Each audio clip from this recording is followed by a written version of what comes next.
Hi friends, ಎಲ್ಲರೂ ಹೇಗಿದ್ದೀರಾ? ನಾನಿವತ್ತು ನಿಮಗೆ ಚಕ್ಲಿ ಮಾಡೋದು ಹೇಳ್ಕೊಡ್ತಾ ಇದ್ದೀನಿ. ಈ ಚಕ್ಲಿ ಮಾಡಬೇಕಿದ್ರೆ ಫಸ್ಟು ನಾವು 1 ಕಪ್ಪಷ್ಟು ಕಡಲೆನ ಚೆನ್ನಾಗಿ ಹುರ್ಕೋಬೇಕು. ಆಮೇಲೆ 4 ಕಪ್ಪಷ್ಟು ಅಕ್ಕಿನೂ ಚೆನ್ನಾಗಿ ಹುರ್ಕೋಬೇಕು. ಅಂದರೆ ಇವೆರಡೂ 1/4 ಪ್ರಪೋರ್ಷನಲ್ ತಗೋಬೇಕು. ಆವಾಗ ಸಾಫ್ಟಾಗಿ ಬರುತ್ತೆ ಚಕ್ಲಿ. ಇವೆರಡೂ ಚೆನ್ನಾಗಿ ಹುರ್ಕೊಬಿಟ್ಟು ಅದನ್ನು ಮಿಕ್ಸಿ ಮಾಡ್ಕೋಬೇಕು. ನಾನು ಇದನ್ನು ಹೊರಗಡೆ ಮಿಕ್ಸಿ ಮಾಡಿಸಿದ್ದೀನಿ, ಸ್ವಲ್ಪ ಜಾಸ್ತಿ ಕ್ವಾಂಟಿಟಿ ಮಾಡೋದ್ರಿಂದ. ಸೊ ನಾವು ಯಾವಾಗಲೂ ಅಷ್ಟೇ ಕಡಲೆನ ಅಕ್ಕಿನ 1/4 ರೇಷಿಯೋದಲ್ಲಿ ತೊಗೊಂಡ್ಬಿಟ್ಟು ಮಾಡಬೇಕು. ನಾನು ಕೊನೆಗೆ ಒಂದು ಸೈಡು ತುಪ್ಪ ಕಾಸೋಕೆ ಇಟ್ಟಿದ್ದೀನಿ. ತುಪ್ಪ ಅಥವಾ ಬೆಣ್ಣೆನೂ ಅಷ್ಟೇ, ಬೆಣ್ಣೆ ಹಾಕಿದರೆ ಇನ್ನೂ ಚೆನ್ನಾಗಿ ಬರುತ್ತೆ. ನಾನು ಒಂದು ಅರ್ಧ ಕಪ್ಪಷ್ಟು ಕಡಲೆ ಹಿಟ್ಟನ್ನ ಹಾಕ್ತಾಯಿದ್ದೀನಿ. ಕಡಲೆ ಹಿಟ್ಟನ್ನ ಜರಡಿ ಹಿಡಿದು ಹಾಕಬೇಕು, ಉಂಡೆ ಉಂಡೆ ಎಲ್ಲ ಇರಬಾರ್ದು. ಕೊನೆಗೆ 1 ಸ್ಪೂನಷ್ಟು ಜೀರಿಗೆ ಹಾಕಿದ್ದೀನಿ, ಅಜ್ವಾಯಿನ 1 ಸ್ಪೂನು, ಮತ್ತು 2 ಸ್ಪೂನಷ್ಟು ಎಳ್ಳು ಹಾಕ್ತಾಯಿದ್ದೀನಿ. ಎಳ್ಳು ಯಾವ್ದು ಬೇಕಿದ್ರೂ ಹಾಕ್ಬೋದು. ನಾನು ಕಪ್ಪೆಳ್ಳು ಹಾಕ್ತಿದ್ದೀನಿ, ವೈಟ್ ಎಳ್ಳು ಹಾಕಿದ್ರೂ ಚೆನ್ನಾಗೇ ಆಗುತ್ತೆ. ಸೊ 2 ಸ್ಪೂನಷ್ಟು ಎಳ್ಳು. ಕೊನೆಗೆ ನಾವು ಸ್ವಲ್ಪ ಸೋಡಾ ಹಾಕ್ತಿದ್ದೀನಿ. ಆಮೇಲೆ ಹಿಂಗೆ ಹಾಕ್ತಾಯಿದ್ದೀನಿ. ಹಿಂಗೆ ಹಾಕಿದ್ರೂ ಚೆನ್ನಾಗಿ ಬರುತ್ತೆ. ಆಮೇಲೆ ಒಂದು ರುಚಿಗೆ ತಕ್ಕಷ್ಟು ಉಪ್ಪು, ಸ್ವಲ್ಪ ಬೇಕಿದ್ರೆ ಖಾರದ ಪುಡಿ ಅಥವಾ ಇದು ಬರುತ್ತೆ ಬೋಳ್ಕಾಳು ಪೌಡ್ರು, ಅದನ್ನು ಹಾಕಬೇಕು. ಆಮೇಲೆ ನಾನು ಕಾಯಿಸಿರೋ ತುಪ್ಪನ ಹಾಕ್ತಾಯಿದ್ದೀನಿ. ತುಪ್ಪನ ಬಿಸಿ ಬಿಸಿ ಇದ್ದಾಗ ಹಾಕ್ಬಿಟ್ಟು ಚೆನ್ನಾಗಿ ಮಿಕ್ಸ್ ಮಾಡಬೇಕು.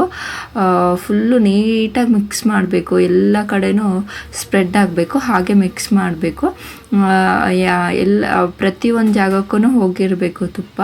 ಸೊ ಅಷ್ಟು ಸಾಫ್ಟಾಗಿ ಹೋಗೋ ಹಾಗೇ ಎಲ್ಲ ಕಡೆನೂ ಬಿಸಿ ಬಿಸಿ ತುಪ್ಪನೇ ಮಿಕ್ಸ್ ಮಾಡಬೇಕು. ಎಲ್ಲ ಕಡೆನೂ ಒಂದು ಪ್ಲೇಸಿಂದ ಫುಲ್ ಎಲ್ಲೂ ಅಷ್ಟೇ ಉಂಡೆ ಕಟ್ಟಬಾರ್ದು. ನೋಡಿ, ಈ ಥರ ಬರಬೇಕು ಅದು ಶೇಪು.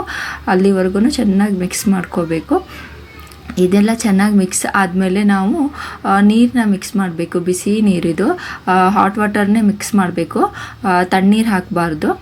ಸೊ ಇದನ್ನು ಚೆನ್ನಾಗಿ ಹಾಕ್ಬಿಟ್ಟು ಮಿಕ್ಸ್ ಮಾಡ್ಕೋಬೇಕು. ಅಂದರೆ ಫಸ್ಟಿಗೆ ಜಾಸ್ತಿ ಹಾಕೋಬಾರ್ದು, ಸ್ವಲ್ಪ ಸ್ವಲ್ಪ ನೀರನ್ನ ಹಾಕ್ಕೊಳ್ತಾ ಮಿಕ್ಸ್ ಮಾಡಬೇಕು.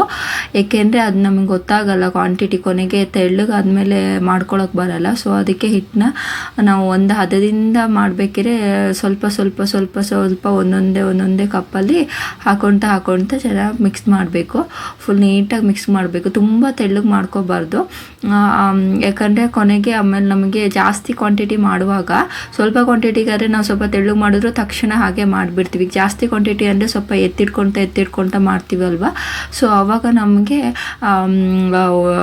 ಫುಲ್ ನೀರು ಹಾಕ್ಕೊಳ್ತಾ ನಮಗೆ ಮಾಡೋಕ್ಕಾಗಲ್ಲ. ಯಾಕಂದರೆ ಆಮೇಲೆ ಬಿಡಬೇಕಿದ್ರೆ ನಮಗೆ ಪ್ರಾಬ್ಲಮ್ ಆಗಿಬಿಡುತ್ತೆ, ಕಟ್ ಆಗಿಬಿಡುತ್ತೆ.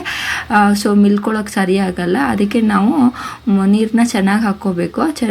ಅದು ಸ್ವಲ್ಪ ಗಟ್ಟಿ ಇರೋ ಹಾಗೇ ಹಾಕ್ಕೋಬೇಕು. ಇಲ್ಲಿ ನೋಡಿ, ಈ ಥರ ಇದು ಮಾಡಿಬಿಟ್ಟು ಮಿಲ್ಕೊಂಡು ಆಮೇಲೆ ಈ ಥರ ಉಂಡೆ ಕಟ್ಟಿಟ್ಕೋಬೇಕು.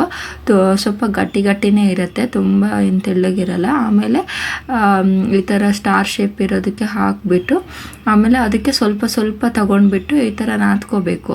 ಜಾಸ್ತಿ ತಗೋಬಾರ್ದು. ಇದಕ್ಕೆ ಎಷ್ಟು ಆಗೋಕ್ಕಾಗತ್ತೆ ತಿರುಗಿಗೆ ಅದರಷ್ಟು ತಗೋಬೇಕು. ಅದರಷ್ಟು ತಗೋಬಿಟ್ಟು ಅದಕ್ಕೆ ಎಷ್ಟು ಬೇಕೋ ಅಷ್ಟಕ್ಕೆ ನೀರು ಹಾಕ್ಕೊಳ್ತಾ ಮಿಲ್ಕೋಬೇಕು. ಹೀಗೆ ಮಿಲ್ಕೊಂಡು ಅದ್ರ ಶೇಪಿಗೆ ಎಷ್ಟು ಬೇಕೋ ಅಷ್ಟನ್ನ ಮಾಡ್ಕೋಬೇಕು ಅವಾಗವಾಗ ಮಾಡಲಿಕ್ಕೆ. ಸೊ ಇದನ್ನ ಮಾಡಿಬಿಟ್ಟು ಹೀಗೆ ಹಾಕ್ಕೊಂಡು ಆಮೇಲೆ ಬಿಡಬೇಕು. ಯಾಕಂದರೆ ನಾವು ಜಾಸ್ತಿ ಮಾಡಿಟ್ಕೊಂಡ್ರೆ ಅದು ಬಿಡಬೇಕಿದ್ರೆ ಕಟ್ಟಾಗಿಬಿಡುತ್ತೆ. ಸೊ ಆವಾಗ ಮಾಡಬೇಕು. ಗಟ್ಟಿ ಉಂಡೆ ಮಾಡಿರ್ತೀವಲ್ವ, ಸೊ ಗಟ್ಟಿ ಉಂಡೆ ಮಾಡಿಕೊಂಡು ನೀರು ಹಾಕ್ಕೊಂಡು ಮೆತ್ತಗೆ ಮಾಡ್ತಾ ಮಾಡ್ಕೊಳ್ತಾ ಹೋದರೆ ಚೆನ್ನಾಗಾಗತ್ತೆ. ಸೊ ನಾನು ಹಿಂಗೆ ಚಕ್ಲಿ ಬಿಡ್ತಾಯಿದ್ದೀನಿ. ಈ ಚಕ್ಲಿ ಬಿಟ್ಬಿಟ್ಟು ಆಮೇಲೆ ಸುತ್ತೋದು. ಇದು ಫುಲ್ ನಾನು ಒಂದೇ ಸಲನೇ ಬಿಡ್ಕೊಳ್ತೀನಿ, ಒಂದೊಂದೇ ಬಿಡ್ಕೊಳ್ತಾ ಹೋಗಲ್ಲ. ಒಂದು ಸಲ ಫುಲ್ ಬಿಡ್ಕೊಂಡು ಹೀಗೆ ಸುತ್ಕೊಳ್ತಾ ಹೋದರೆ ಬೇಗ ಆಗುತ್ತೆ. ಆಮೇಲೆ ಒಂದು ಬಾಣಗೆಯಲ್ಲಿ ಎಣ್ಣೆ ಕಾಯಿಸೋಕೆ ಇಟ್ಬಿಟ್ಟು ಚಕ್ಲಿನೆಲ್ಲ ಹಾಕ್ತಿದ್ದೀನಿ. ನೋಡಿ, ಇದು ಚಕ್ಲಿ ಹೀಗೆ ಬಂದಿದೆ. ಅಷ್ಟು ಚಕ್ಲಿನೂ ಮಾಡಿದ್ದೀನಿ.